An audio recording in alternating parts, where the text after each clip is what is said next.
தூய பிலிப்பு மற்றும் சின்ன யாக்கோபு அப்போஸ்தலர்கள் saints Philip and James the less.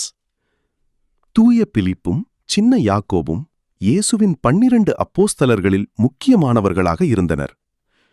தூய பிலிப்பு, பிலிப் தி அப்போஸ்தல், பெத்சாயிதா என்னும் ஊரிலிருந்து வந்தவர். அவர் முதலில் இயேசுவை சந்தித்து உடனே அவரை பின்பற்றினார்.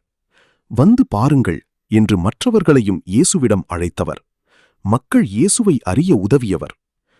சின்ன யாக்கோபு, ஜேம்ஸ் த லெஸ், அப்போஸ்தலர்களில் ஒருவராகவும் ஜெருசலேம் திருச்சபையின் முதன்மை தலைவர்களில் ஒருவராகவும் இருந்தார்.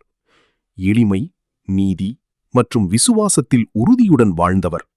அவர் திருச்சபைக்கு எழுதிய யாக்கோபு எழுத்து விசுவாசத்தையும் செயல்களையும் இணைத்து வாழ கற்றுத்தருகிறது.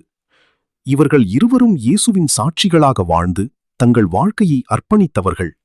அவர்களின் வாழ்க்கை நமக்கு ஒரு அழைப்பு. இயேசுவை அறிந்து மற்றவர்களுக்கும் அவரை அறிமுகப்படுத்த வேண்டும். இறை வேண்டுதல்.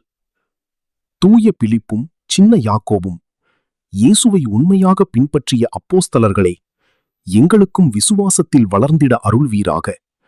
நாங்கள் வாழும் வாழ்க்கையில் இயேசுவை மற்றவர்களுக்கு அறிமுகப்படுத்தும் துணிவும் ஆர்வமும் தரும். எங்கள் செயல்களிலும் வார்த்தைகளிலும் கடவுளின் அன்பை வெளிப்படுத்த உதவி செய்யும். திருச்சபையை நேசித்து நேர்மையுடன் வாழும் மனதை எங்களுக்கு அருள்வீராக. தூய பிலிப்பும் சின்ன யாக்கோபும் எங்களுக்காக வேண்டிக் கொள்ளும். ஆமேன்.